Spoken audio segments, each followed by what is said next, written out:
Let's just remind myself where the Cobalt Crypts are. Tool twisting, plank of dots.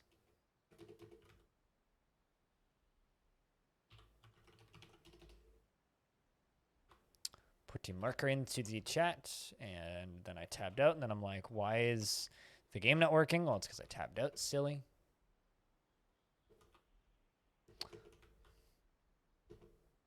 The Cobalt Crypts, there they are.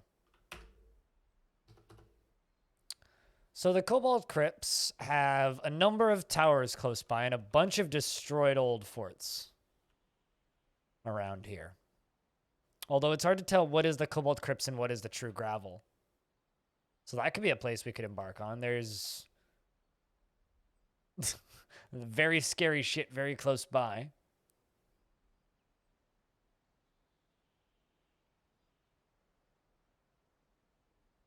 Evil goblins and humans? Well, today, because this is the faction that we know the most about, this is the faction we're going to be embarking with. Like, yeah, there's definitely like a lot of really interesting evil and good biomes all scattered together, but this time we're sticking to the faction I've read the most about because that leads to the most possibilities for me. So just kind of looking at this, they might have been re-embarked on by now, but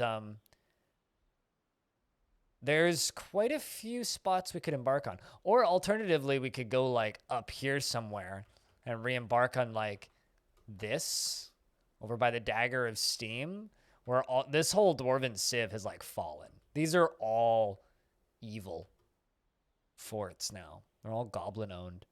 So like this could be an interesting spot.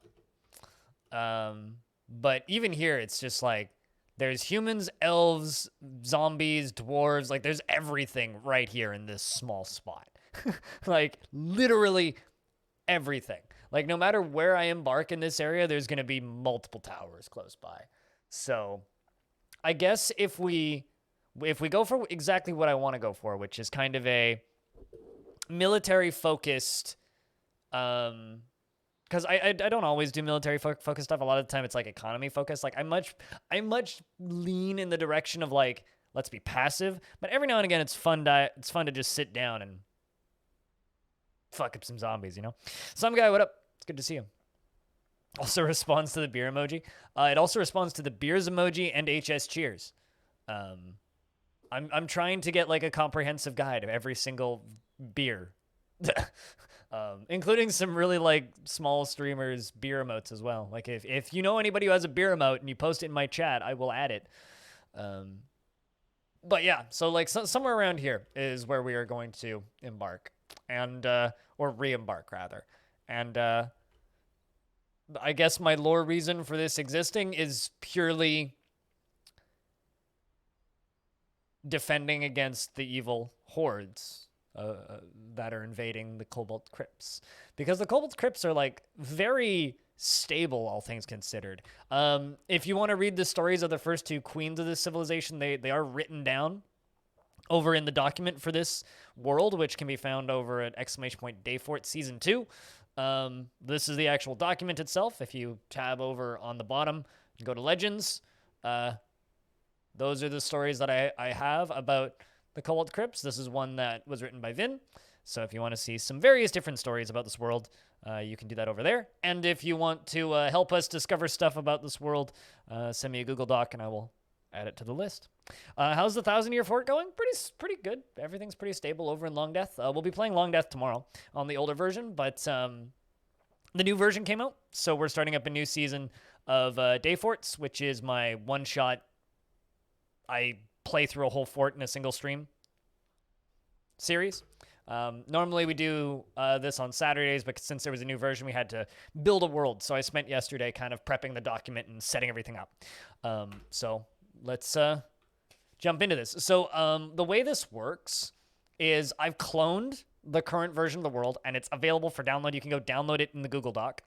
But when I'm done today, I will clone this current top version, and it'll become the pretentious domain number 2. And then I'll make number 3, and then I'll make number 4. And I will continue playing on the top one, but I will add the copies of the world and stick them up in the Google Doc or in the Drive folder for you to download and mess around with. So if you want access to all that, it's all right here. And yeah, there's also the Season 1 archive there as well. So, shall we begin?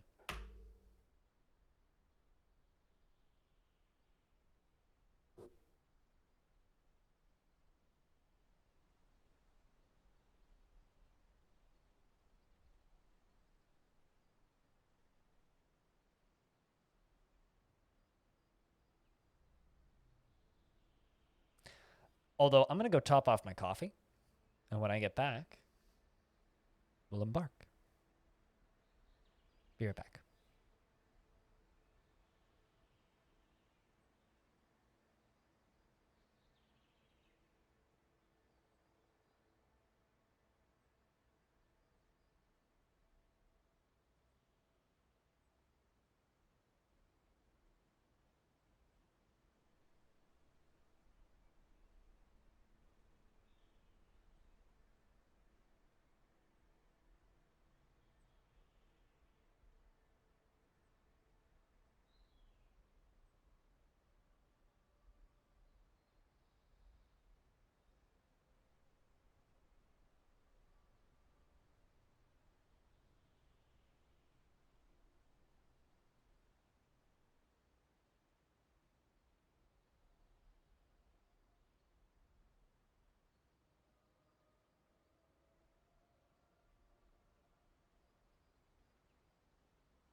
All right. You just joined and missed the music, but yeah, I did kind of a short records today because I've been listening to a lot of synthy stuff, and a lot of my synth records are very short. So, but one could say you're just in time to hang out. You know, you're just in time, perfectly ready. Let's just look at what we have for materials around here. Oh boy. Well, this is a... Well, okay, so there is surroundings. What are the two biomes? Mountain temperate with nothing, and then rocky wasteland with scarce trees. Okay, but there will be pre-constructed beds there. Flux. Oh, did you watch the VOD on Twitch? Yeah, it's going up on YouTube tomorrow morning as well. So if you happen to be subscribed to the YouTube channel, if you could leave comments on that tomorrow, that'd be rad.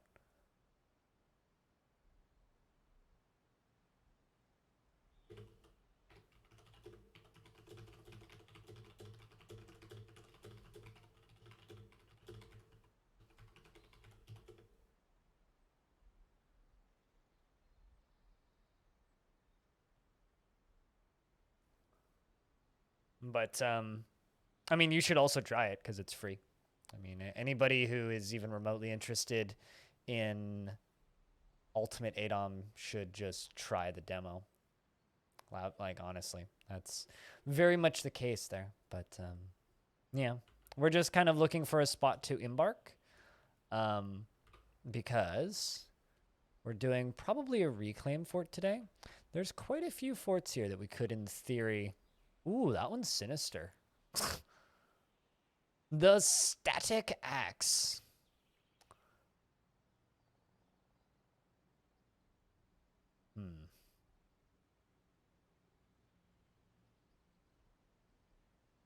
You should subscribe to Blind right now. Do we? See, this is why Cooler should be in charge of my marketing.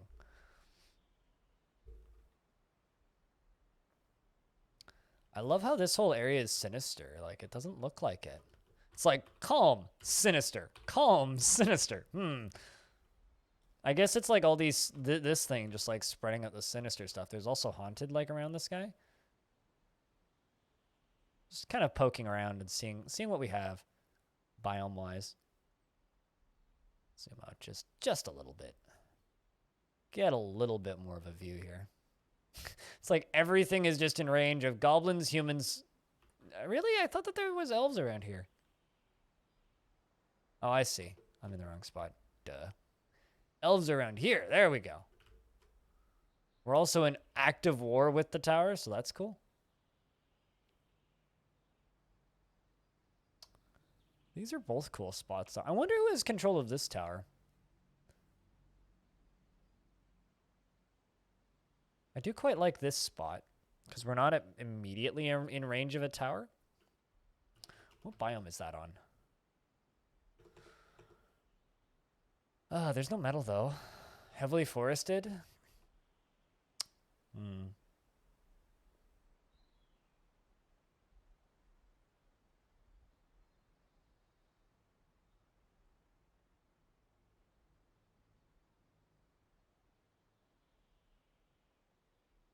A lot of roguelikes do. I wouldn't say necessarily more sophisticated ones do.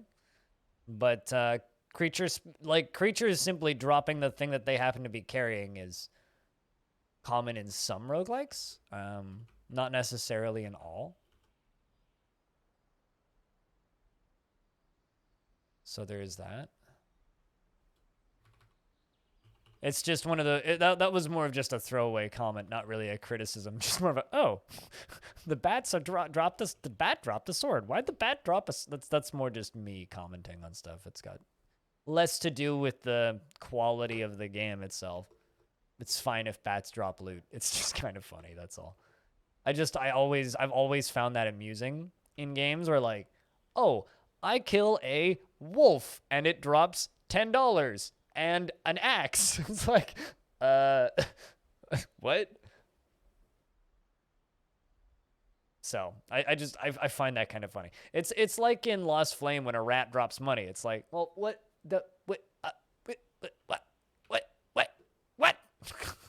Who gave that rat an allowance?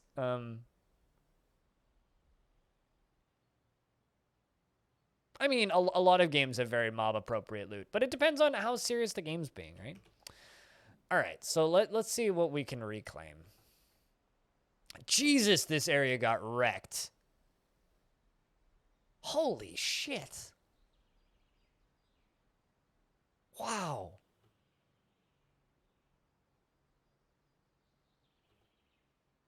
Well, there's something I can re-embark on.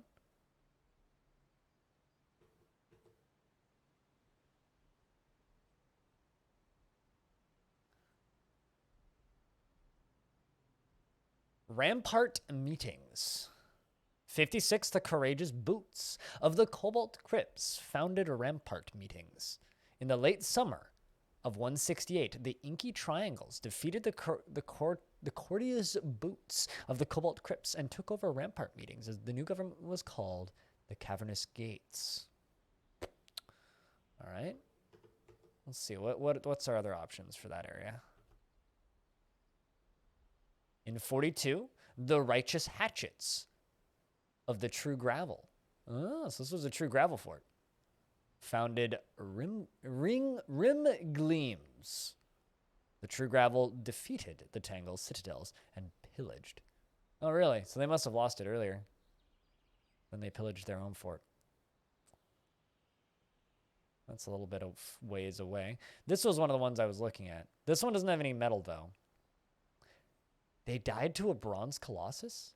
In the mid-spring of 165, the bronze colossus Luskal Golmobbed, the matched fury, routed the Standard of Lulls at the Cobalt Crypts and destroyed Chapel Stakes. I like that name, though.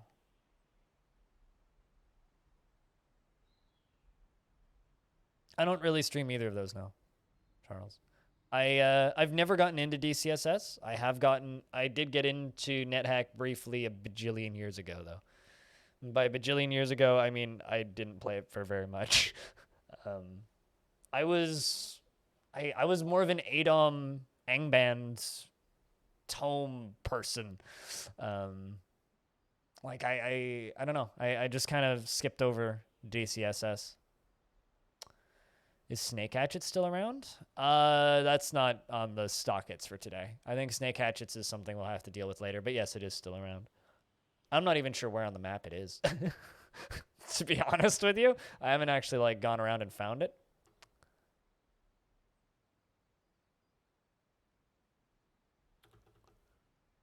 Let's see what else is in the area. This is in the area. A forgotten beast of the abyssal crypts. The abyssal crypts of shadow routed the skinny mansion. I don't really like that location though.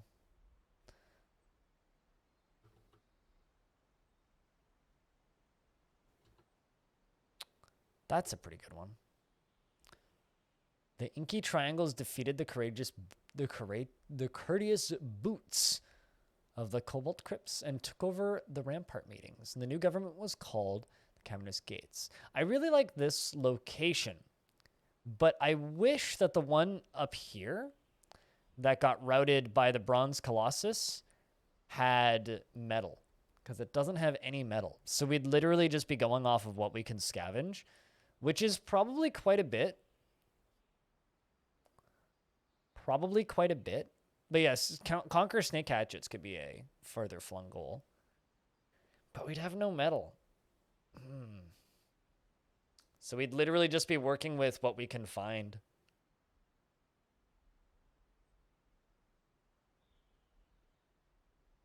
But then again, I'm not even sure. Yeah, this one doesn't have metal either. Neither does that one.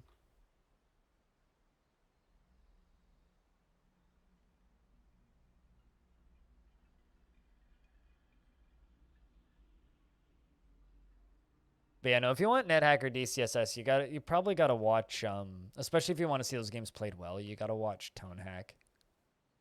Because he does all that stuff. Oh, and this is the thing that I always tell people when people ask me if I play those games is probably one day. Oh wait, no, this one doesn't. Yeah, okay. This does have deep metal. Never mind, actually. I think we're going to go there. We're going to go to the tropical freshwater swamp that's hot, heavily forested, and thick with calm surroundings. We're going to go to that one. It is in range of goblins. It's not in range of a tower, which is shocking considering there's a tower, like, right here. Like, there's a tower, like, just a hop, skip, and a jump away around the corner there. But we got plenty. We'll have plenty of goblins and elven conquered sites to go after. What biome is this? Oh, shit. Those are serene mountains? Fucking mirthful and serene mountains? Whoa.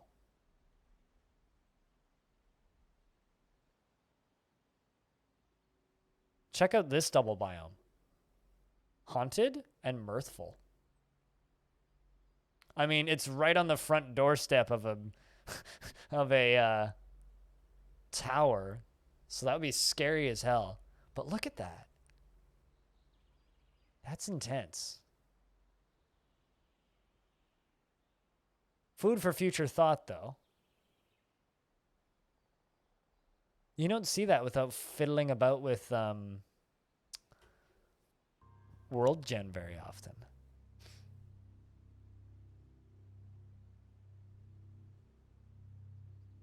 So what do you guys think? Is the storyline of re-embarking on a fortress that was taken out by a bronze colossus a solid storyline for you guys? Because that's the tale of this ruin. What do we think?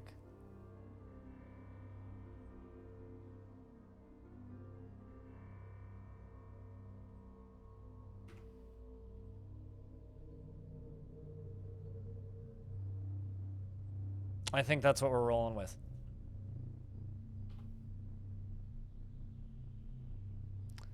I'm gonna screenshot everything here so I don't lose anything. Because that's what I'm going with now. And like initially when we started season 1, what I was trying to do was like write down everything. Oopsies, I just started up a second instance of DF by mistake. My bad. What I was initially trying to do was write down everything. But this time what I'm doing is just screenshotting everything because it's easier and I'm lazy. And I think it's gives you guys more information than writing it down. I can also write some stuff down to like complement the screenshots, but I'm kind of hoping that we'll just like stumble on the Bronze Colossus too. That would be really cool, considering we just have today, right? So the status over on the dock is this. So this is all of the information we have.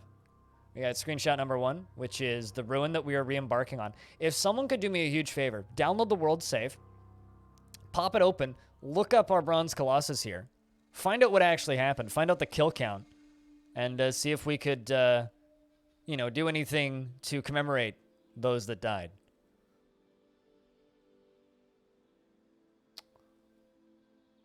Week 1. Reclaim. What was the name of that fort? Chapel Stakes.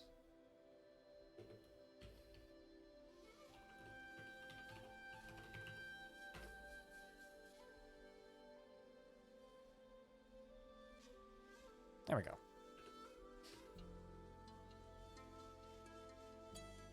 Download is the Google Drive link up in the top right, if anybody wants it.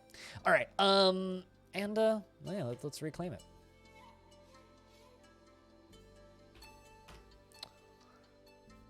So let's get the important stuff out of the way first. Group symbol. Well, let's start off with the name.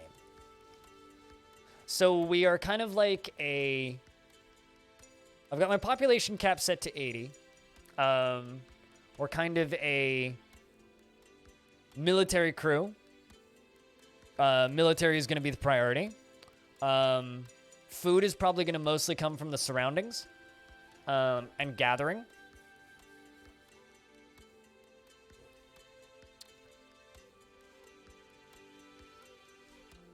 Barricade of Graves? Yeah, actually, I'm like, where'd you get that from? Oh, that's just the default. Fuck. How about the Barricade of Bronze?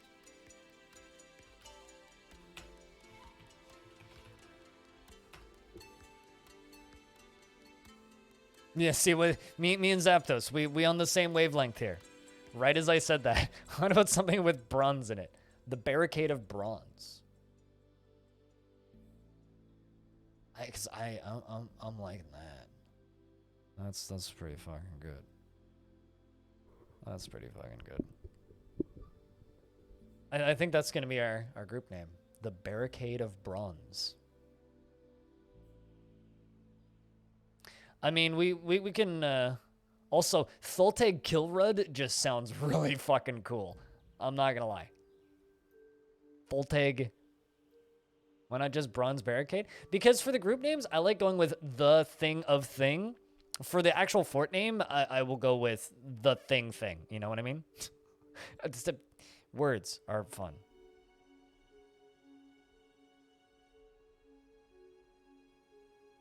The Barricade of Graves, what, 2020 lockdown?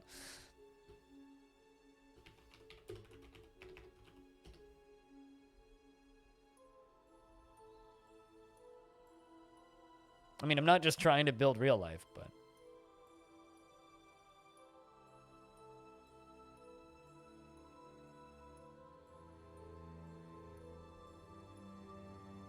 So they just do solo training all their... when they... Oh, really? You didn't know that? Well... I mean, I guess you do now. The Bronze Brigade? Well... Fort name. Chapel Stakes is the original name. I think we should stick with either the word stakes or the word chapel, just to commemorate the previous dwarves who lived here.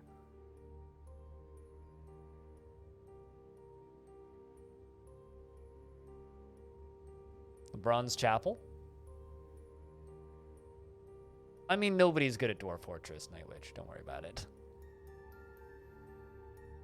Could go with the Bronze Chapel. That could work.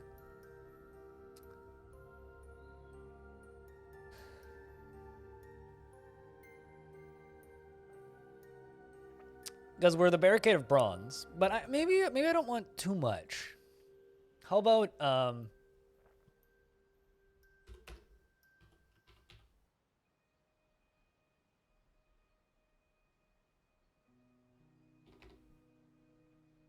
was trying to see if I could get Colossus. For a good name, you need some context.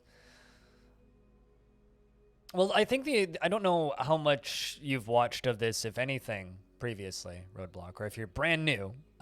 This is Day Forts. So what we do with Day Forts is every single Saturday, normally, but because it's a new version and we spent yesterday just in Legends doing world building stuff, all the stuff's in the document if you saw it fly by, !Dayfort or Dayforts in the chat.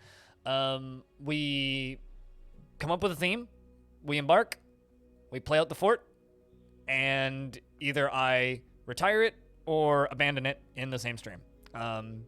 Which is the polar opposite of my main fort, which is Long Death, which I'm keeping alive for 1,000 years. So Long Death is just like sitting there and just like maintaining the system while it just operates in the background like an anthill. Whereas this is kind of the polar opposite. We just built a new world because of the new version that released, and we are gonna keep it going until whenever the next version releases. So hopefully not tomorrow. We are reclaiming a fortress in a faction that I've read a little bit about. There's the stories of the first two queens of this faction in that document as well, underneath the Legends tab over here. So the first two queens of this faction, those are the stories that we discovered yesterday, as well as an interesting story about a necromancer. That one goes. And then this is the history of the world's breaches, where factions dug too deeply and too greedily, as well as locations of all the Dwarven factions. This is what we have so far, although it decided to not load because Google Docs is excellent. And this is the overview. If you want to download the world, you can grab it right there. If we do any adventurers, they'll go down here. And that's basically what this is. So we're trying to work with the theme here. And what we have so far is that we are re-embarking on a fortress that was destroyed in the year 165 by a bronze colossus named Luxcal Golmobbed, and they matched a group called the Rout.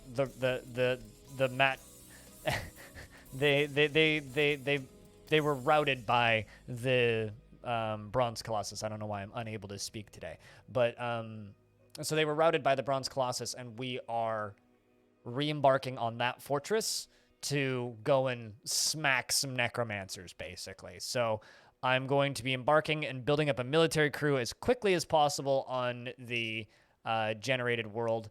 And so we're kind of looking for something that would work. The original, the fortress was originally called Chapel Stakes, which I have now renamed Chapel Aged by mistake because I misclicked. But so it was originally called Chapel Stakes. So I kind of want to keep the word chapel, but go with another word, like, you know, obviously chapel balls. Clearly, does anybody ever put the word balls in the name of their fortress unless you can call it the balls of the balls? But Chapel Bolt could be good. Chapel Bolt. Although, maybe Chapel Breach? Into the Chapel Breach.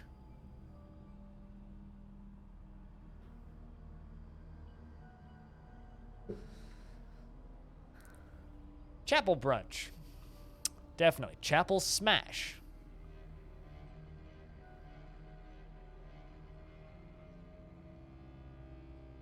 That would develop from a fort totally in a cavern. I've certainly built forts like entirely underground.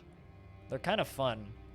I very much like cavern forts where you treat it like it's outdoors, but instead of like being outdoors, you're just in the caves. Chapel Canker. Ooh. I don't know if I want to just go with Reborn. Because Reborn... Ooh, Chapel Chance. I don't know if I want to go with Reborn, because it's like, I don't know. It's the first thing that my brain goes to. It's like, I don't want to go with the first thing that my brain thinks of. I want to go with like the fourth thing my brain thinks of, you know? Like Chapel Clobbers. Chapel Clobbered. Like, fuck yeah. Gravel stakes? There's not a lot of gravel here, though. We are in a hot jungle. Like, it's tropical. How about Cluster Chapel?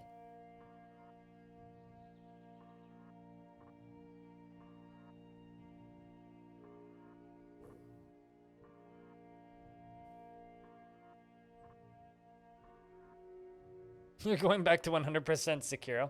Good luck, man. That when you're... Okay, if you 100% Sekiro, you cannot tell me that you are not good at video games. Squug insists he's not good at video games. Yes, yet he's 100% at Dark Souls 3 and Hollow Knight. You're fucking good at video games. Sweat caves? Is that like a sweat mill? You like adding thunder to the name? Says the guy named Zapdos.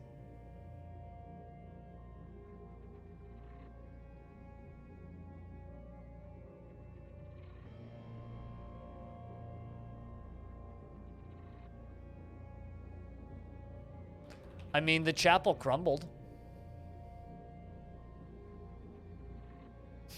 Chapel crushers. Chapel crushers sound like a weird candy that you buy at the church.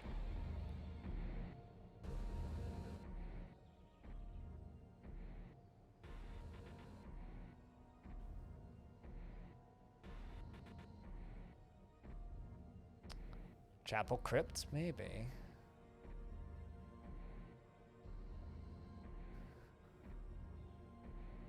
How about Chapel Dawns? I like how you're just like Chapel Moon, and I'm like Chapel Dawns? Like the re-rise or Chapel Dawned? Like like the return of the chapel? It just got dull and repetitive. I mean, I find those games dull and repetitive to begin with, so. But you 100% of the base game, though. You have all of the achievements on it. That's what I'm talking about. Like, maybe you don't have pure 100% of the game, but... What if we just call it Thunderbird? I mean, I'll bet you, Zapdos, you name every... Chapel recited? Wait, what? Chapel Rest? Ooh, I like that. Actually.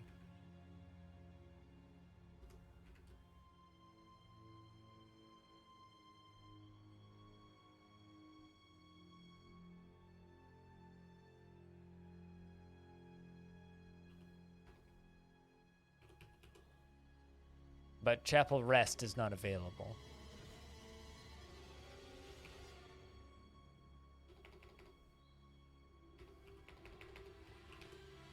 Chapel Lost.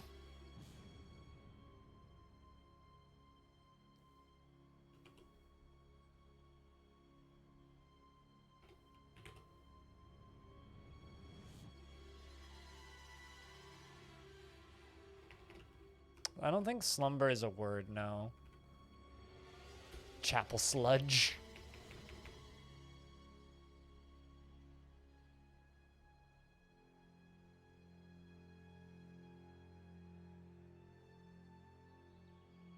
Chapel Core. Chapel Core is just like the newest Nightcore variant, but they just are remixing hymns. I mean, obviously Chapel Fats, right? But Fates does sound a lot better. Chapel Fates? They could call it Chapel Fathers. In like memory of the old dwarves who the old dwarves passed. I think I'm gonna go with Chapel Fates. I like Chapel Fates. I'm gonna go with Chapel Fates. And the symbol is going to be a historical figure, and obviously, it's going to be the image of Luskull Golmobbed, the Matched Fury.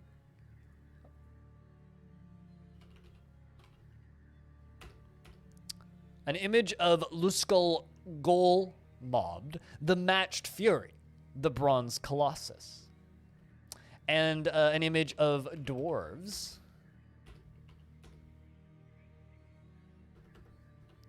Action.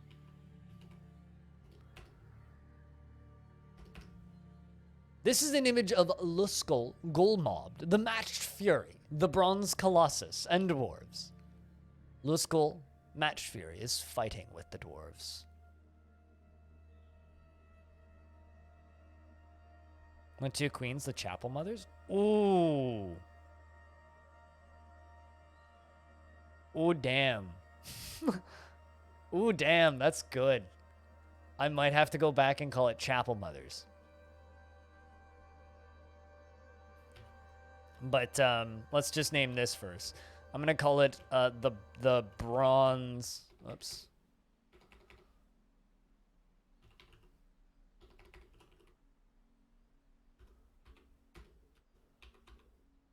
The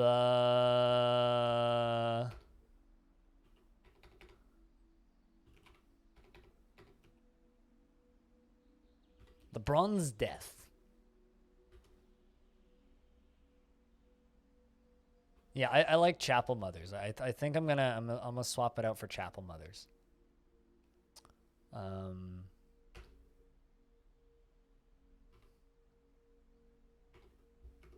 Wondering.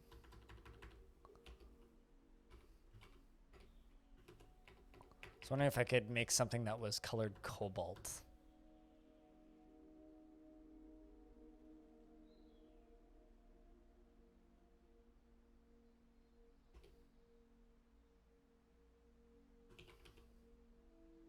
How about two short swords crossed?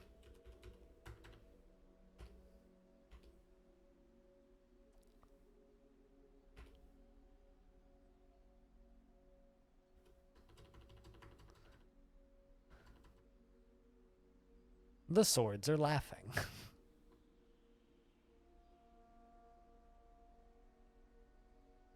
Oh, I should make it 80 dwarves, shouldn't I?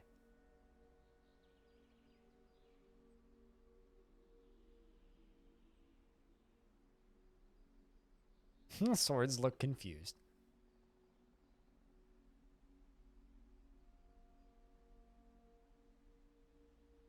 The unnamed plural dwarves is better than 80 dwarves specifically?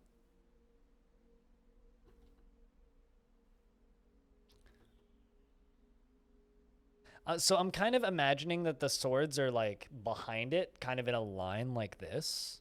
So it's the image of the Colossus fighting with the dwarves, and the swords are kind of doing that. And so I'm going to...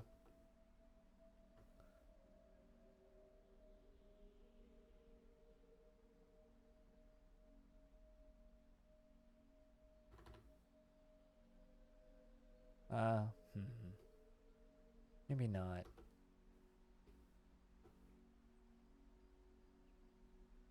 You know, maybe the swords are withering away. The two short swords are withering away. The Bronze Death. So the sword's withering away to symbolize the resting of this fortress for like 100+ years.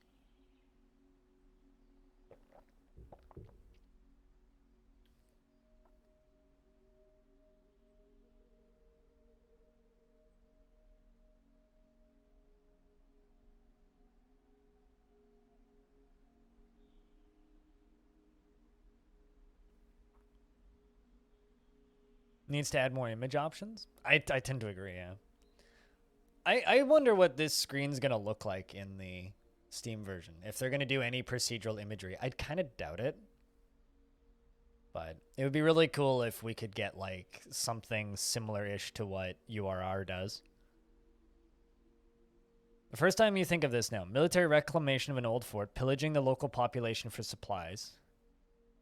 We're not pillaging the local population for supplies. We're a military band that's been sent out from the mountain home to reclaim this fort to then use it as an outpost to start smacking the necromancers that are hitting us, right? So I don't think we're necessarily pillaging the local populations for supplies. The last time we did a reclaim on a fort in the other world, we were like thieves attacking all traders. But no, we are from this group, and this is local to us, and we are reclaiming this fortress for the purpose of, yeah, it's not as fitting. Like, a good name, but the Barricade of Bronze and Chapel Mothers. Chapelmothers. All right, let's grab some screenshots here, shall we? So the Barricade of Bronze.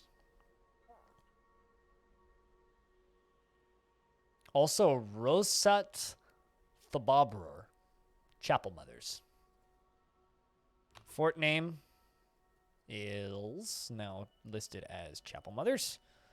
And fort image,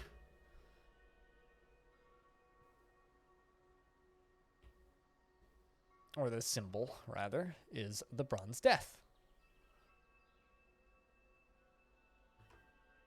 And I'm doing everything in my power to document as much of this as possible. So this is what we have listed in the document now. The original history of the fort. Apparently, and worth noting, Vin stated that the Bronze Colossus had 80 plus kills in the fight of... so we lost 80 plus dwarves in the fight where this fortress was routed. That's the actual location on the overworld. And that's our image, the fort name, and the group name. I guess I will stick the fort name in the title, which is Chapel Mothers. It's more for me than anything, so I don't forget it. And yeah, trying to think. Let's do items next. German Masters final. Oh, fucking A. Good luck, dude. Everybody wish Peter some luck.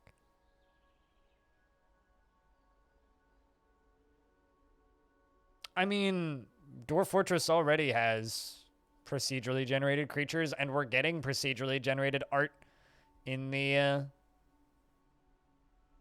Steam version. So I don't think that's necessarily a fair parallel to draw, because we already know that DF is better.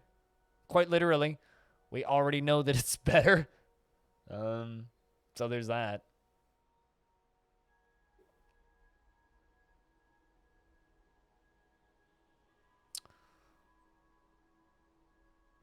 We don't need any of those damn buckets. Waste of points. Do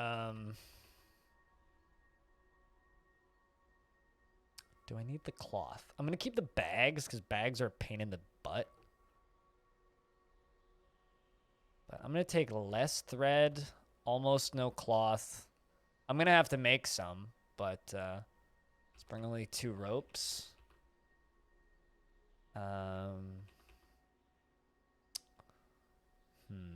We're probably going to have access to the caverns. Going to assume. I'm going to bring less pigtail seeds, no cave wheat, no sweet pods, no rock nuts.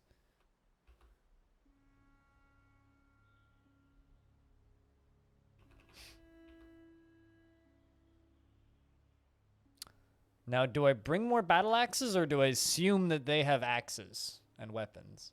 That's the question. Do I assume that they have axes?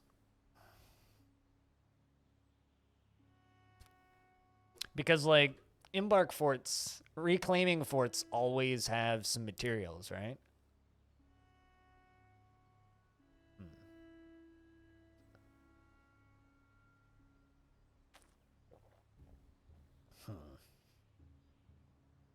Can you ever have enough axes? Point made. But, like, what if I just bring a bunch of war dogs? And I assign all my military dwarves a war dog?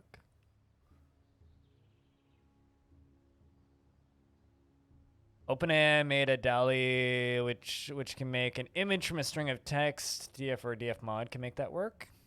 I mean, just go look at what what Ultima Ratio Regum does. That's not even a video game. It's a world generator that you can walk around in. I said cave wheat, not weed.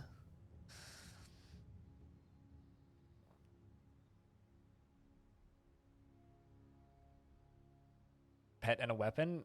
Now we're talking, right?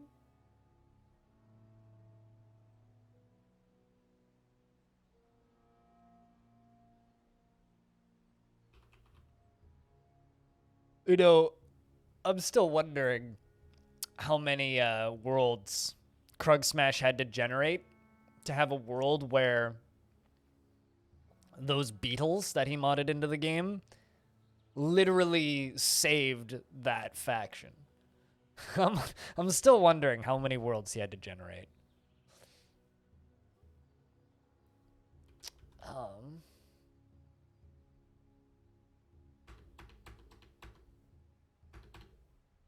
7 dogs.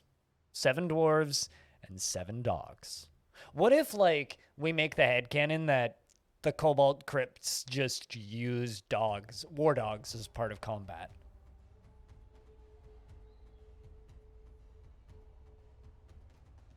We could just roll with that as a headcanon. Yeah, I still need to watch the final of Splatterface.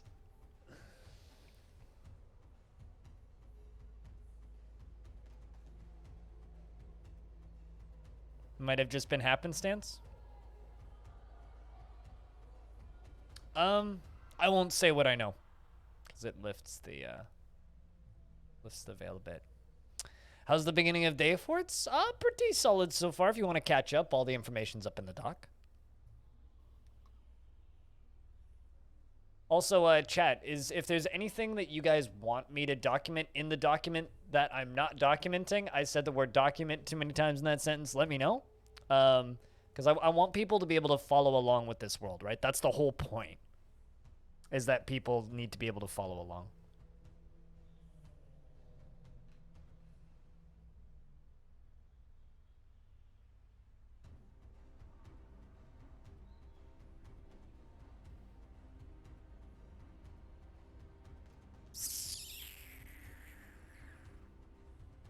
Any major deaths? We haven't even started. So, how could there be any major deaths if I haven't clicked the embark button yet?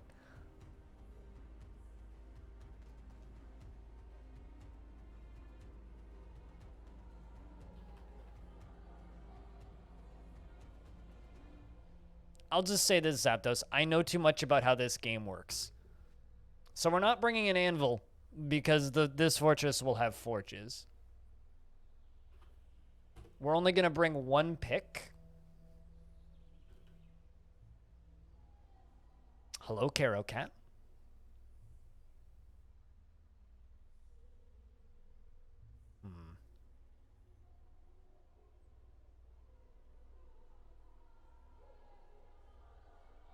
You should read the document and get caught up. I'm going to go check my blood sugar because I'm seeing double. Hold up a second.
I'm low. Has a juice box.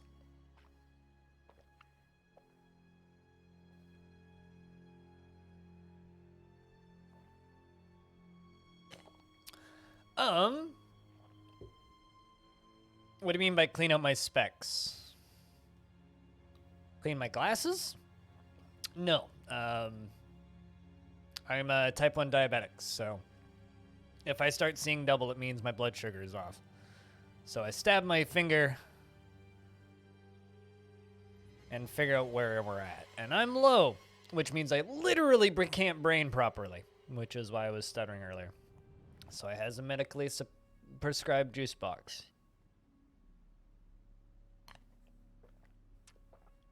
Exclamation point Dayfort, which I've said like 5 times in the last 10 minutes. It'll give you a document which will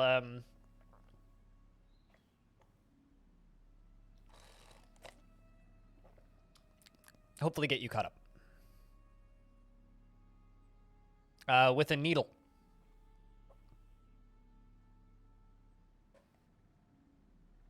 Night Witch.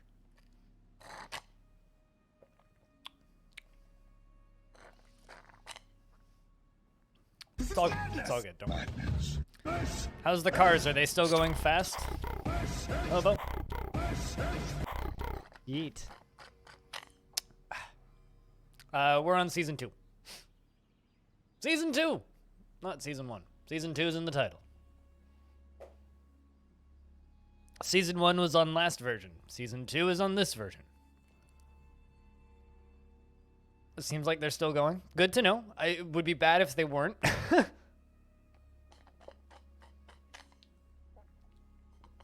Okay, hopefully I stop feeling like death in a minute.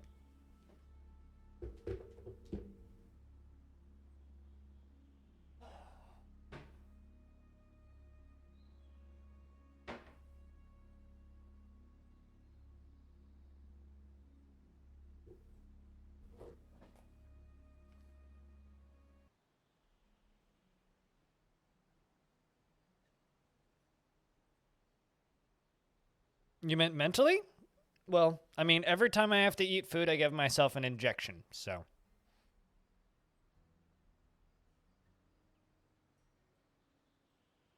You're gonna see if your teacher got upset for you downloading DF on a school computer. I mean, there's worse things you could download on a school computer. Dude, medically mandated juice boxes is best medically mandated juice box. You mean my life, Night Witch? 4 to 5 injections a day, 4 to 12 finger stabs a day. It's my life. All right. Dwarf. Let's see. We got 7 dogs. I got 455 points. So I'm going to assume every one of these dwarves is an axe dwarf. But we can train that real easily. Well, as long as you don't genetically get type 1, you can avoid type 2. So eat healthy, take care of your body, exercise. Don't sit in a chair all day. Because that's something you have power over. I have type 1. I don't have power over that. I just got it. My body just decided to murder itself. Right? Don't do that. Do what you can. Take care of yourself. Don't eat fast food for every fucking meal. There are some genetics involved with type 2, but that's something you can avoid. Don't do that. All right. It's more of a... What skills do I want to give these dwarves? The skills I do want to give these dwarves are like Tactician and Ambusher. Because those are the... Excuse me. Those are the skills that are actually going to help us here. Or like Tactician. But Axe and all that we can just passively gain pretty quickly by training. I will have to, go through building stuff, but I think what we need to do is say, chat, We need 7 dwarves. Get those names in the bucket. Raise your hand. There's no priorities. First 7 people to raise your hand in the chat get Dwarf. Because I can read. I can't think. I'm not creative right now. Let's get this past. What's important? So let's go with some of the people who get dwarves a lot. So that's 1, 2, 3, 4, 5, 6, and 7. You know what? Screw you, Hobo. You get dwarves all the time. We're gonna go with starting at pilot guide down. So Hobo, Kibs, and Freeways. We'll get you guys in with the migrant waves. But I'd like to get some new people in here if possible. So let's start off with Dementoid.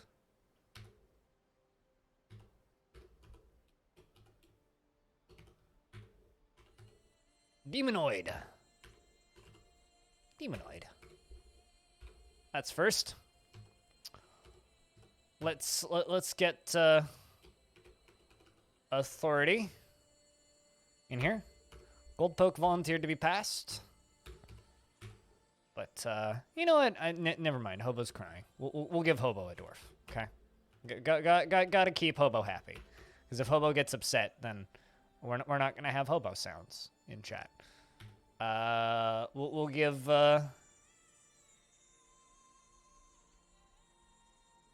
Ghost 1. We'll give Charles 1. We'll give Crystal 1. And we'll give Saith 1. And of course, for those of you who got passed up, there will be many opportunities from the migrant waves to get dwarves, okay? We will be getting migrants. You gonna wait for migrant wave? Bring out your dead! That's important. Bring out your dead, because there's gonna be a lot of you. All right, before I do anything, let's screenshot the original 7. Well, actually, I think I'll wait until we get in game before I screenshot the original 7. But Demonoid, it's great when we all get the chance to be merry together. He is 64 years old, born on the 1st of Malachite in the year 287. His nose bridge is incredibly concave. He has a broad chin and his very long sideburns are braided. His medium-length mustache is neatly combed and his long beard is neatly combed. His hair is clean-shaven and his ears have nearly fused lobes. His hair is raw umber and his skin is burnt umber. His eyes are copper, and his nose is slightly upturned. He likes dolomite, sterling silver, black pyrope, linen fabric, fox, squirrel, parchment, ocahedra, earrings, and the glitter of rhymes, and the sight of the rhythm of phantoming. When possible, prefers to consume leopard seal, beetroot wine, and absolutely hates leeches. Dankeschön, no problem. Not like I have much of a choice. It's sorry for just skipping you up, but Kibbs, you're real good at getting them names. Hobo is too, but you know, gotta keep the variety up, you know. He personally views competition as a crucial driving force in the world and does not really value skills related to fighting. Well, fuck, you've come to the wrong fort, sir. Does not and dreams of crafting a masterwork someday. Lives a high-energy kinetic pace, has a low sense of self-esteem. Well, shit. And does not have a great aesthetic sensitivity. Is conflicted by this as he values artwork and its creation. Doesn't mind wearing something special now and again. Tries to do things correctly each time. Generally acts with a narrow focus on the current activity and tries to do things correctly each time. Generally acts with a narrow focus on the current activity, tries to do things correctly each time, takes offered help and gifts without feeling particularly grateful, isn't given to flights of fancy, and needs alcohol to get through the working day. All right, well, you are not going to be our military leader. Authority. He is 73 years old, born on the 25th of Obsidian in the year 278. His sideburns are clean-shaven, and his very long mustache is neatly combed.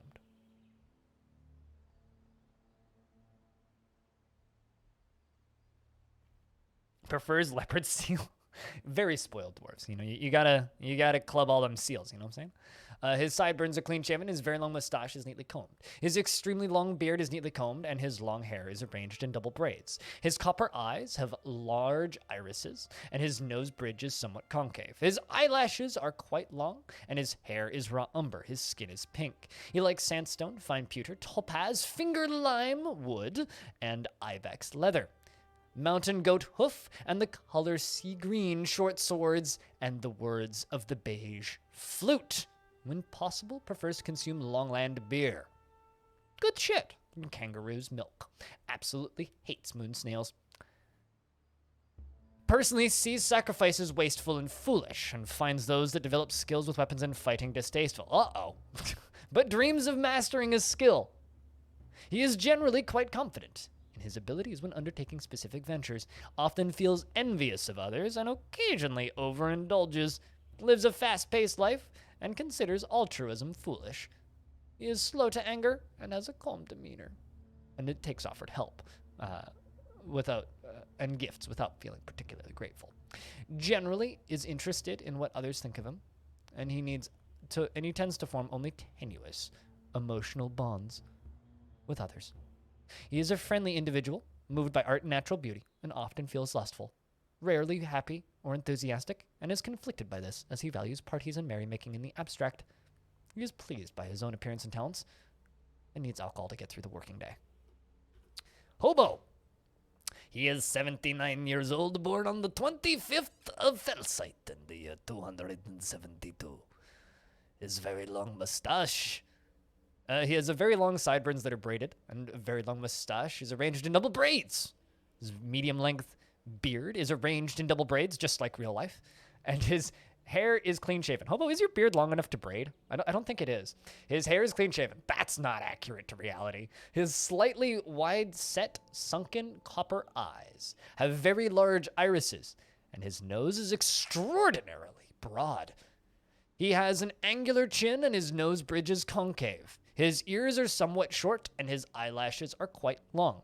His hair is raw umber, and his skin is brown.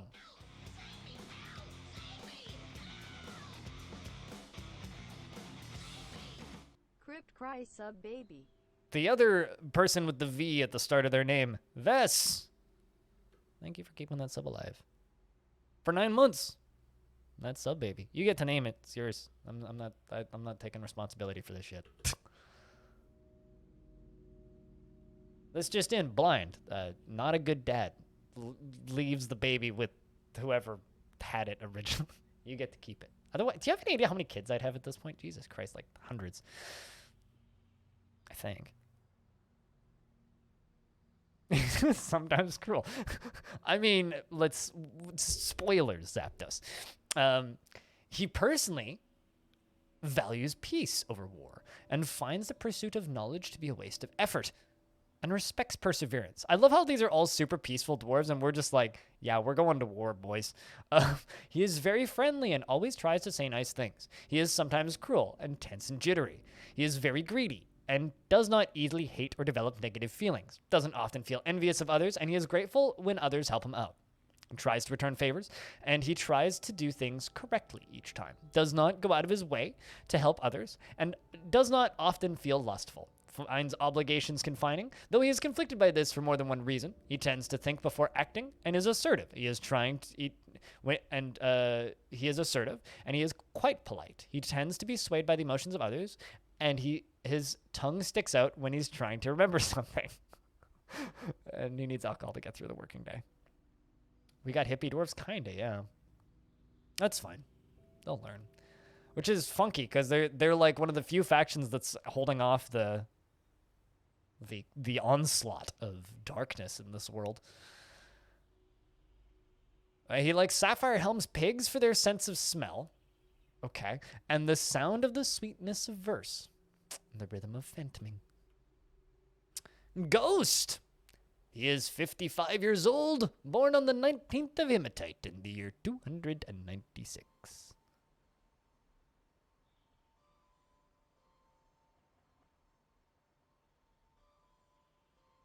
I mean, it'll be fine. roadblock. It'll be fine. It'll be fine. Did you not know that? What? I mean, I added that, not Blug. And you should download Blug's Minesweeper client because he's making us a better Minesweeper. Not what the fuck, Blug. You should say thank you, Blug, for making us a better Minesweeper client. His sideburns are clean shaven and his very long mustache is neatly combed. His very long beard is neatly combed and his hair is clean shaven. His copper eyes are wide set and he has an angular chin. His hair is raw umber and his skin is brown.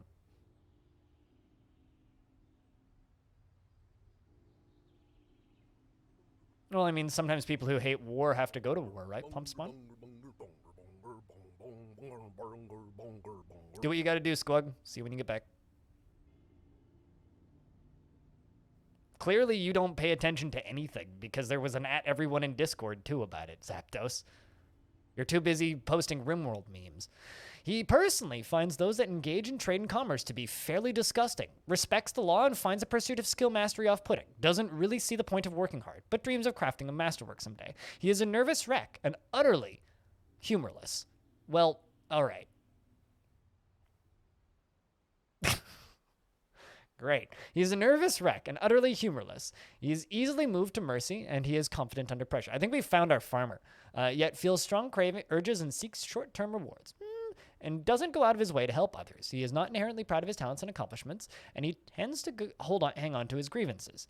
He takes offered help and gifts without feeling particularly grateful, and does not have a great aesthetic sensitivity. He is conflicted by this as he values artwork and its creation. He often feels discouraged, and he likes a little excitement now and then. Oh, no, we did. Like, this chat's just like, uh-oh.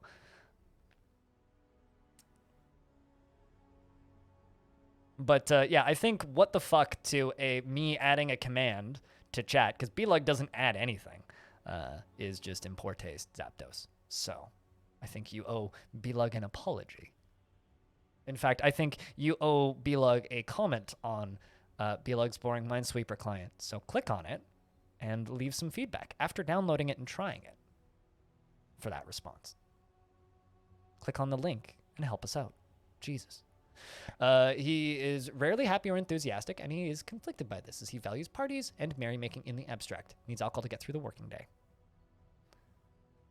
You've tried to make forts where dwarves don't fight. You use traps and cages filled with war dogs and captured monsters to defend myself. Yeah, I mean, I generally don't go warmongery, but like, you know, in these day forts, I've done forts that are, you know, let's be thieves and just attack every trader. I've done forts where it's like, let's just build a tavern in the middle of a forest and make a happy place. I've done that too. And yes, it got attacked by a were creature. And yes, they killed every single elf in an elf trader group. And none of my dwarves died. And it was excellent. Then we beat the shit out of that stupid human and killed him. And then later opened up a portal to hell and killed a lot of people. It was great. But anyway, this fort will go fine, I think. Dwarves still like training with weapons, even if they insist that they don't. They just will get less positive moods from it. It's fine. I see why the main colony sent these dwarves to their doom. Not necessarily. Not necessarily. Have a little bit more faith in my ability to contort this game, please. Charles is 76 years old, born on the 3rd of Felsite in the year 275. He has a broad chin and his nose bridge is concave. His sideburns are clean-shaven and his medium-length mustache is arranged in double braids. His very long beard is arranged in double braids and his very long hair is braided. His copper eyes have large irises and his ears are somewhat short. His hair is raw umber. He personally sees working hard as foolish and a waste of time and dreams of raising a family. He is intellectually stubborn, rarely changing his mind in the debate regardless of its merits, doesn't tend to hold on to grievances, and doesn't have a great aesthetic sensitivity. He is conflicted by this as he values artwork and its creation. He doesn't often experience strong cravings and urges, and generally acts with a narrow focus on the current activity. Tends to assume the worst of two outcomes will be the one that comes to pass, and he is very humble. He is brave in the face of imminent danger. There we go. And, is not particularly interested in what others think of him. He has a tendency to consider the abstractions over practical applications and needs alcohol to get through the working day. Crystal! She is 58 years old, born on the 21st of Opal in the year 293. Her copper eyes are very round, and she has a clear voice. Her very long hair is arranged in double braids. Her ears have nearly fused lobes, and her head is somewhat broad. Her hair is raw umber, and her skin is pale pink. Her nose is slightly hooked. She personally has a deep sincerely. Thank you for the sincere apology. I'm just giving you shit. Don't worry about it, man. She personally has a deep dislike of the natural world and has a negative view of those who exercise power over others and doesn't care about friendship. Dreams of creating a great work of art in blood. She desires little for herself in the way of possessions. She is not careful with resources when working on projects, and she often spends unnecessary effort. She is an optimist and quite ambitious. She has a tendency to go it alone without considering the advice of others, and she has a tendency to consider ideas and abstractions over practical applications. She likes to take it easy, and she is assertive, and she is grateful when others help her out, and she tries to return favors. She often acts with a narrow focus on the current activity, and she does not go out of her way to help others. She is not inherently proud of her talents and accomplishments, and tenses up when she's nervous. And she chews her cheek when she's bored. Needs alcohol to get through the working day. And saith. He is 62 years old, born on the 21st of Slate in the year 289. His sideburns are clean-shaven. His long mustache is arranged in double braids. His very long beard is arranged in double braids, and his hair is clean-shaven. He has an angular chin, and his nose is narrow. His eyelashes are extremely long, and his somewhat short ears are broad. His hair is raw umber, his skin is raw umber, and his eyes are raw umber. He personally believes it is important to conceal emotions and refrain from complaining, values peace over war, and values sacrifice, and doesn't feel strongly about the law. Cracks easily under pressure, and is not readily moved by art and natural beauty. Conflicted by this as he values artwork and its creation, believes it is, he lives a fast-paced life and does not easily fall in love, really develops positive feelings, assertive and tends to assume the worst of two outcomes will be the one that comes to pass, tries to keep all things orderly, and finds helping others emotionally rewarding. Well, we found the doctor. Often feels envious of others and can occasionally lose focus on the matter at hand. Tends to ask others for help with difficult decisions and is slow to anger. Needs alcohol to get through the working day. I have a feeling that one is going to be our expedition leader. All right, well, we got a bunch of fucking hippies, and I gotta go check my blood sugar again because of going low earlier. I'm gonna go do that. Back in a sec.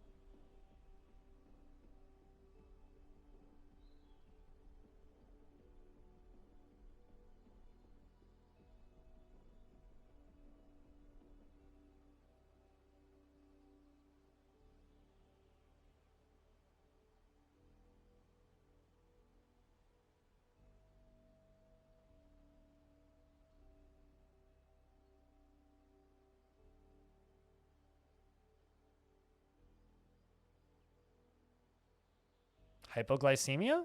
I mean, my blood sugar went low briefly, and I drank a juice box. I'm not going to die of hypoglycemia. I would have to go very low and then pass out and then go into a coma to die of hypoglycemia. I'm pretty sure I'm not in a coma. Also, my blood sugar's back to where it's supposed to be. Going low isn't that uncommon and will happen. We're okay. Although it's better that I go low than I go high, because going high kills my eyes slowly. Going low just hurts my internal organs, which are much more resilient than my eyes. So it's fine. I'm going to die one way or another, hopefully just later rather than sooner. Or potentially sooner rather than later, and then you know, I just don't have to deal with this shit anymore. But that stuff aside, let's figure out what the fuck we're doing for items.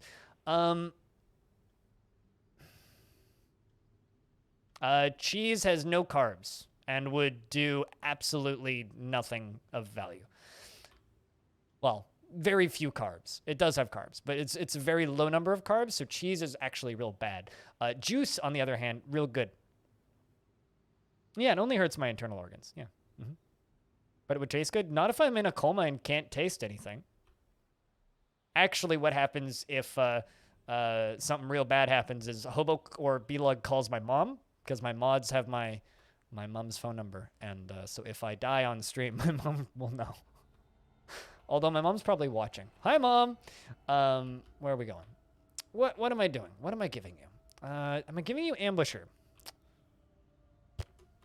Did any of these dwarves have any even remote inkling of wanting to do anything in relation to combat? I think Authority is going to get Ambusher. Authority, congratulations. You are my militia commander. Ha. You're going to be the militia commander, I think.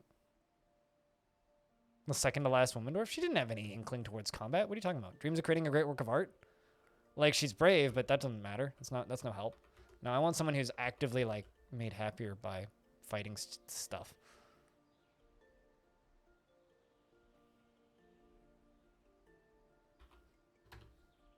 Tactician.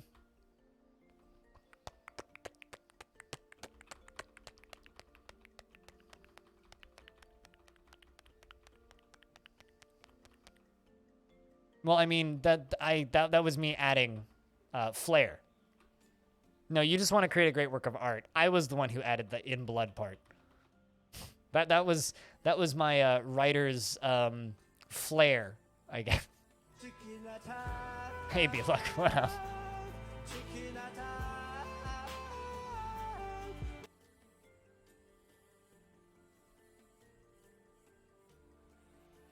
I think Tactician's the only one I can really put in here. Schemer. Student record keeper, conversationalist. Who was it that wanted to be the doctor?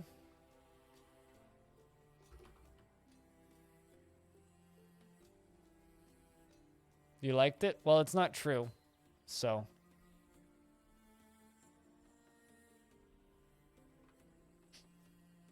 I'm sorry that you liked it.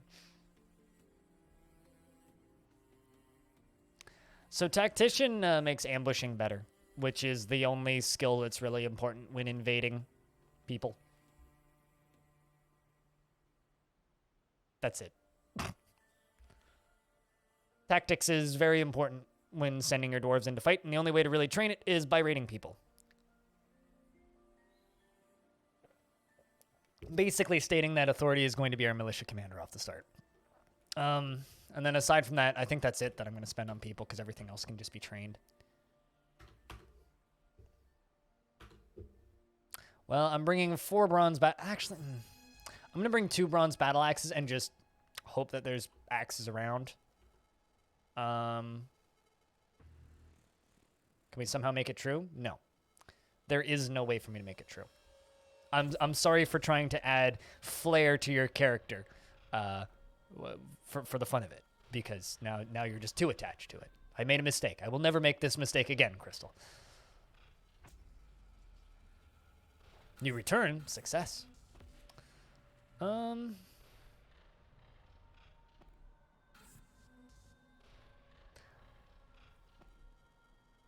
Trying to think. Actually, you know what? I am going to bring the default amount of all this.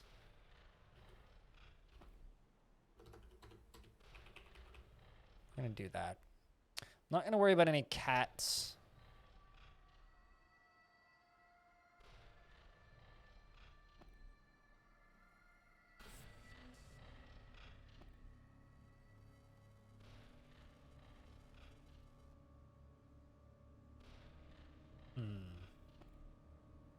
Also, Red Balloon Boy, hello. Hey, Lore, how we doing? You love the flare? Well, then just accept it as imaginary. I mean, it will become true when I go start murdering shit. Quite literally. So there's that.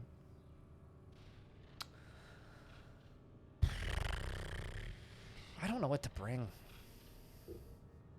I mean, I guess I could give every dwarf skill in axe, but like, you know what? Fuck it. Actually, I'm just gonna pump this all into alcohol. We're just gonna bring a fuckload of alcohol. We are dwarves after all. Food's gonna be easy to gather. There we go. We're not gonna have to worry about booze forever. So this is a very basic embark. Just, what are you bringing? Booze. What are you packing? Booze. Oh, and some prepared wild boar brain. Puppy mill? Nah, not puppy mill. No, those are war pups. Although, actually, now that I think about it, I should bring some lady dogs. All right.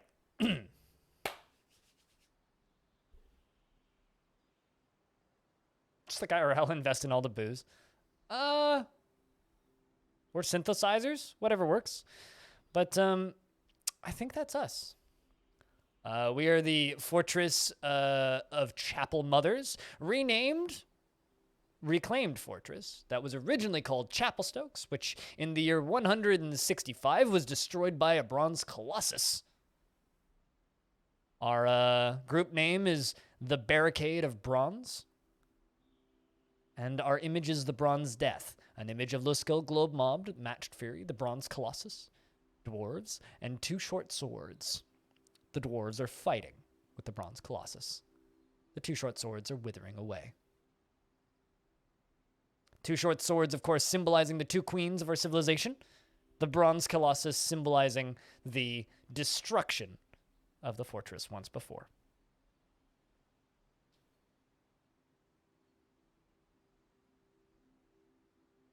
What do you mean, booze ain't food? It's true. Booze is food.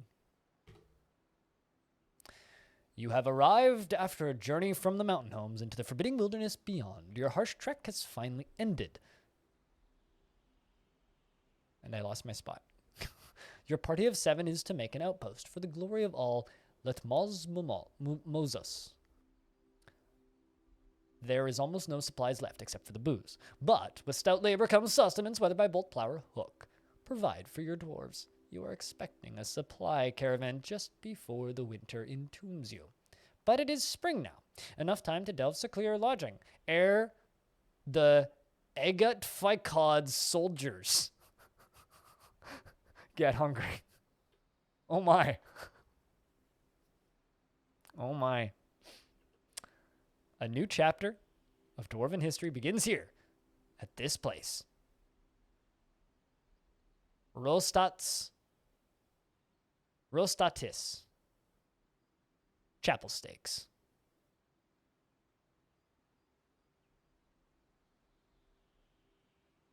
Strike the earth.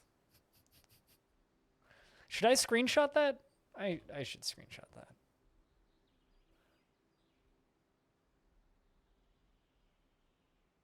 It's fitting to screenshot it. Oh, you know, just crazy fucking necromancer experiments. Totally normal creatures.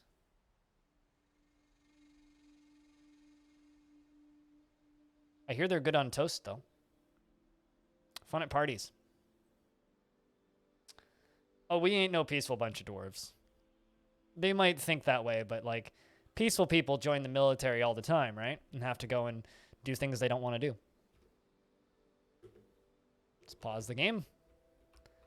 And just kind of see where the heck we at.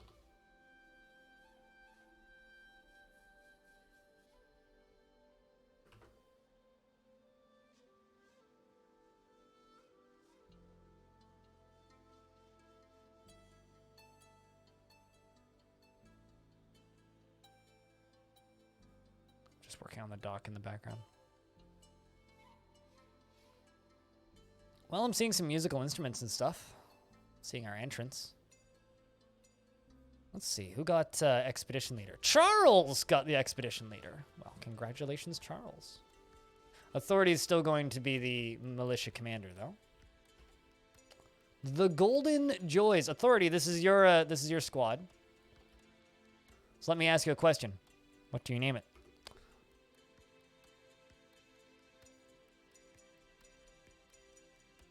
We're right at the edge of the map. All right. what? Where's our... Oh, there's our entrance. That's actually kind of a nice little entrance. Very single, like just a single entrance. With decently high walls, too. Not bad. That we can work with. Also, I love the little horns Cooler gave the military dwarves. That's great. And then, of course, the fortress goes down this way. Oh, wow. Ooh, look at this. We have an underground highway. Shit. In my headcanon, they came through this. Multiple underground highways? Yo. Damn. And there's our actual fortress where we're going to be living. Let's see what we have down here. Iron spears? Ooh. A warhammer? Warhammer? Short sword? Good stuff. Let's just claim all that. Don't mind if I do. Hell yeah. Anything further down we can see from the top? They've all entered the lottery for a piece of land and forgot to read the fine print stating, well, I mean, they know exactly where they're going. That's probably bedrooms. And then there's lava. Whoa, is that gold? Fucking hell. There's native gold down in the lava. Holy hell. Okay. It's pretty shallow, actually.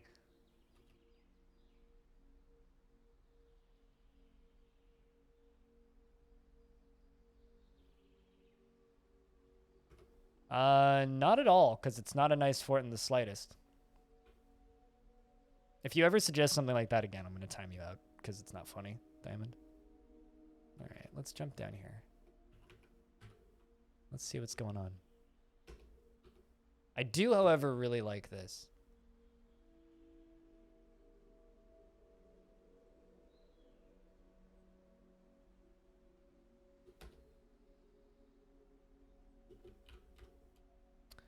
I do really like the generated... Oh, Morganite?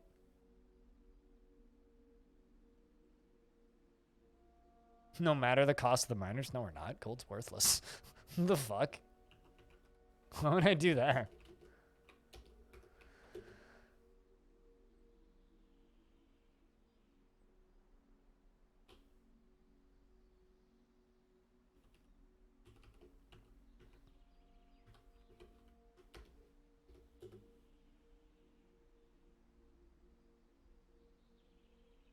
Come on, dwarves, get down here. There we go. Ah, there's our bedrooms. What kind of clothing do we have over here? Large? Humans lived here? Huh.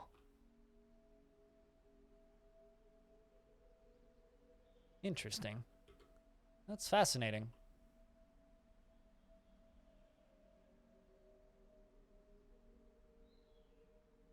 Why would you feel so on edge? Can things/people actually arrive via this highway in fort mode? I don't think so.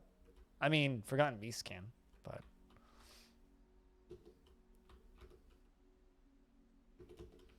I mean, re-embarking on old forts is sometimes a mystery. Like, there was one time I re-embarked on a fortress and almost immediately...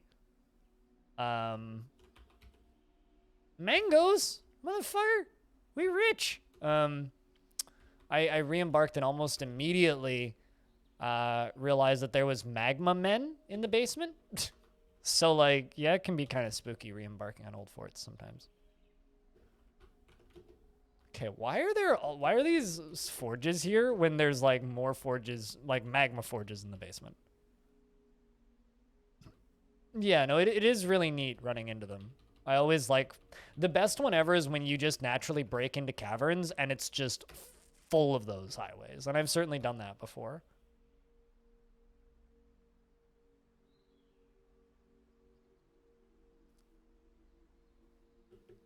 What's the theme of the fort? So I'm re-embarking, and we're going kind of basic. I've re-embarked, and we are basic. More or less, the shtick is we're right here, and we're going to go attack that Necro Tower. Although, never mind. That's a Necro Tower that's been taken over by my local Dwarven population. That, however, is a Goblin Tower that we're at peace with. Excuse me? Oh, man. I'm learning a lot all of a sudden. Dark Elven Pits that we're allied with. Okay. Human Pits that we have no contact with. Dark Goblin Pits we're at peace with? Excuse me? I'm like, yeah, we're going to go invade this. Oh, maybe the reason we're all a bunch of hippies is because we're actually evil. That one we're at war with. See, that's a Dwarven tower we're at war with. See, I thought that we were just straight up at war with all the towers. The fuck's going on here?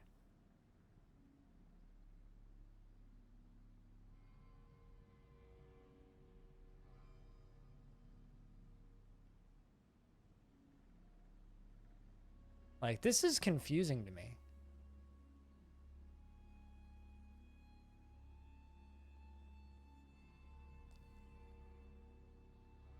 The human tower. That one we're at war with.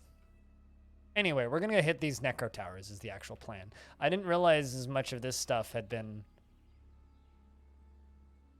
captured by my own people or other Dwarven forts. Other Dwarven groups. These are like all forest retreats and stuff that were taken over by goblins and then taken over again by my dwarves or other dwarves that we're friends with. So I don't really want to start a war in between Dwarven factions, but we are going to go after these Necromancer towers. I do love how many of these towers are Dwarven. By the way, this mountain range here is all good biomes. It's all mirthful, which is really cool. No, not True Peace. There's definitely a Necromancer tower that is at war with us in the middle of the valley. So not True Peace, but just the sites that I thought were against us are actually not against us. So it's less scary. There are goblins out there that we are at war with, though, because there are warring goblins in range, at least according to the embark screen. So.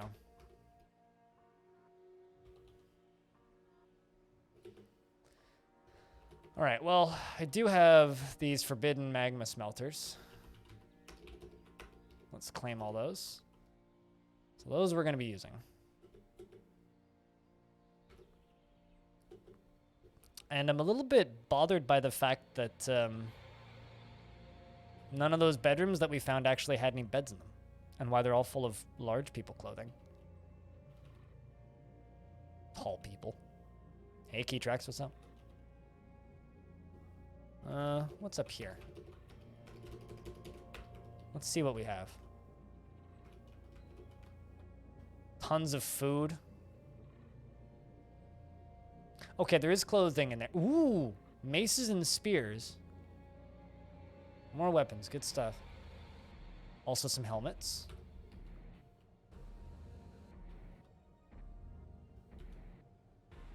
Bunch of barrels. Shit tons of mugs. Excellent. Bunch of instruments.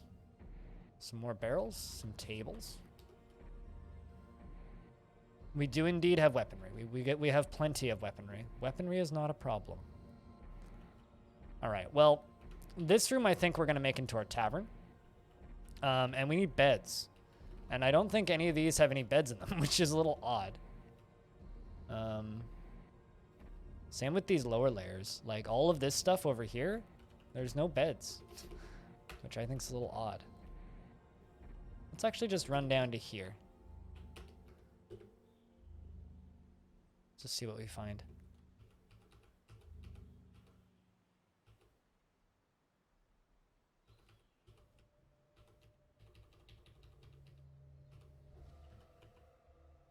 Let's follow our little military squad here as we explore the rest of this old fort.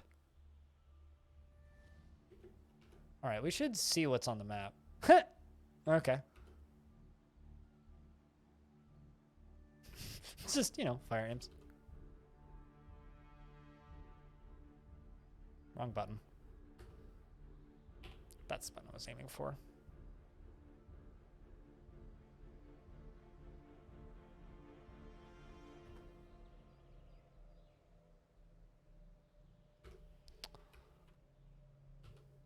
You know, just imps. But Keytrax, how we doing today? Are these all large clothing? Yeah, humans must have lived here at some point, because all of these bedrooms are filled with large clothes.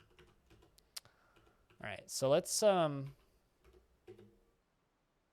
set all the dwarves back to peasants. And we're just going to give them a little bit of time to just run around and pick up equipment, because they're all going to run around and pick up all the stuff that we've reclaimed. In fact, they're all running in there to go grab weapons, I think. Weapons and clothing?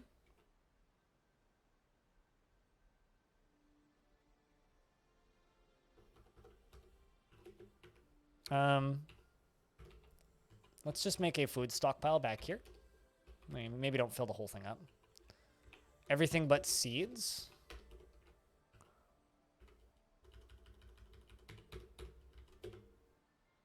So this is going to keep the dwarves busy for a minute.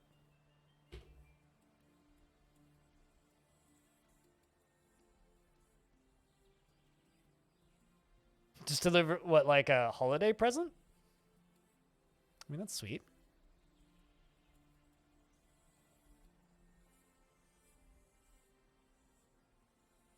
The reason for the Bronze Colossus attack was the queens were experimenting on the blasphemous act of making a half-dwarf colony. I mean, you're implementing a lot of very racist, anti-other creature agendas on my world, and I'm not certain I approve of this.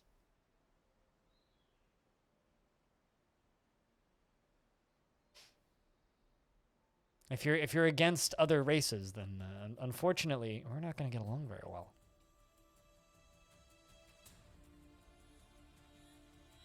No, I like all races in Dwarf Fortress.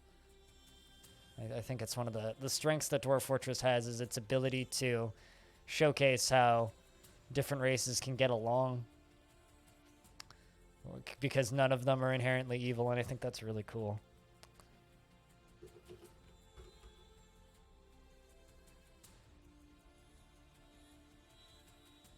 Nope, I'm not rolling with your headcanon at all. I dislike this. Does not approve.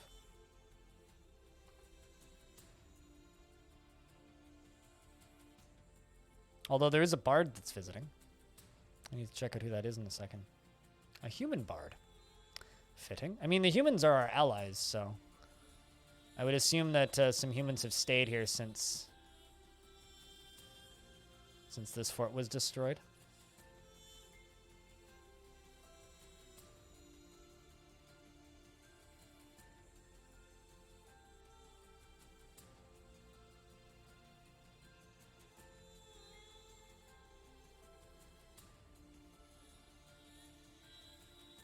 Literally, yes.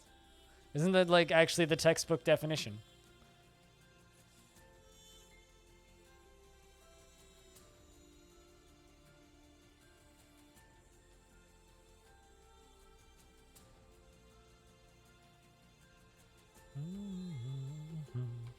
All right, so this in here is going to be our meeting hall / tavern.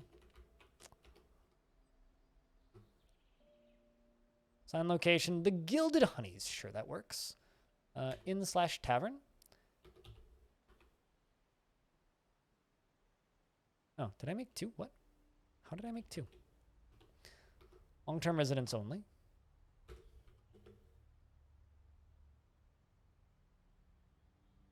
Necromancer experiments, you mean?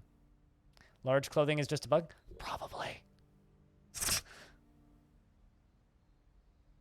I think beds are also supposed to spawn, but...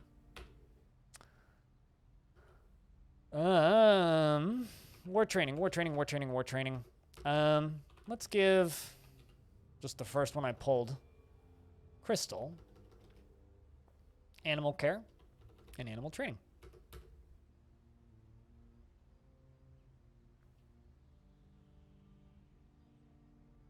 Let's wait until the dwarves are finished hauling all of the food. And jump up to the surface. And look around. What do we have? A lot of grass, so I could pasture stuff out here.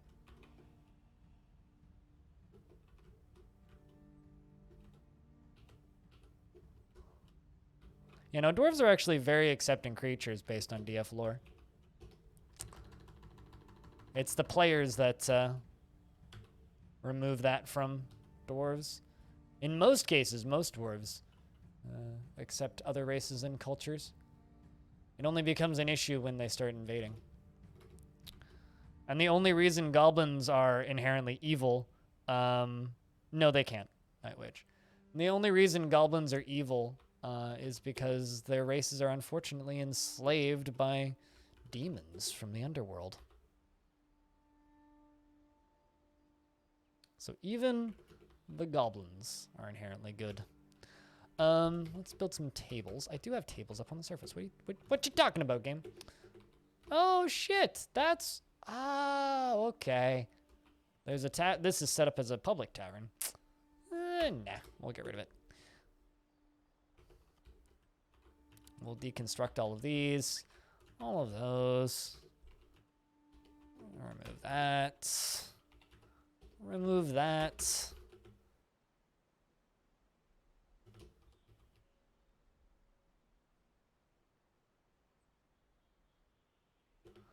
I can say I may have done a small strategy with me getting into place with a small aquifer. No, I can't get to stone without having a small.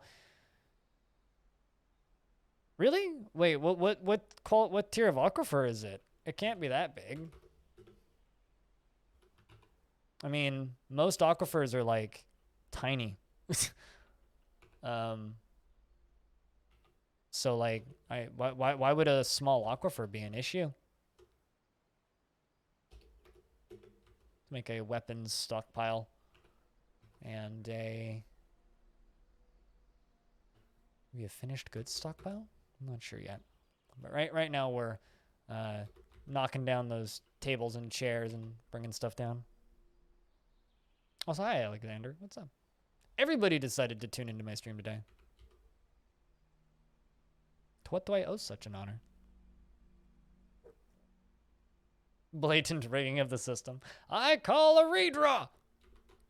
Let's make a refuse stockpile. Put it out here.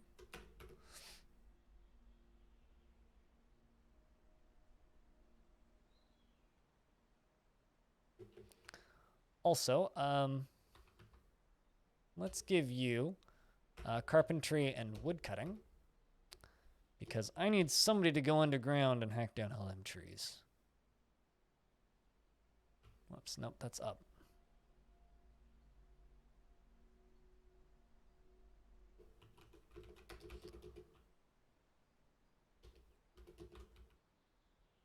Because dwarves, after all these years, still haven't figured out how to make a bed out of metal.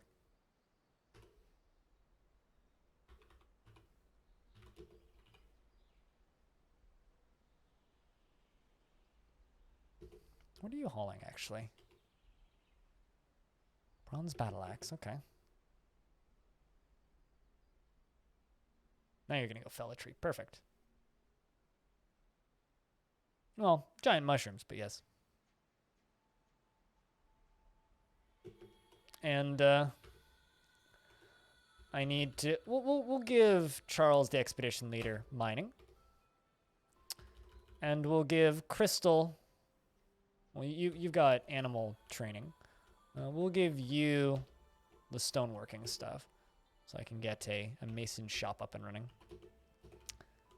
And we're gonna get this area here hacked out, so that we can make beds and stuff. This is going to be kind of our room for crafting.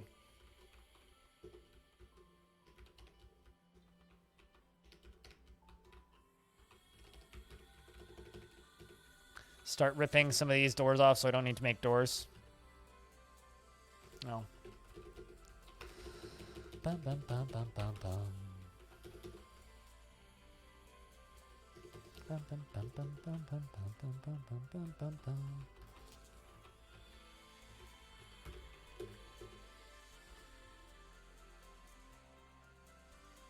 Why are you making demands for a porcelain slab?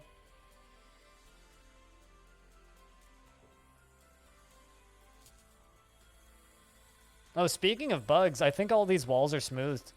Yeah, even the inner walls are smooth. Look at that. That's interesting.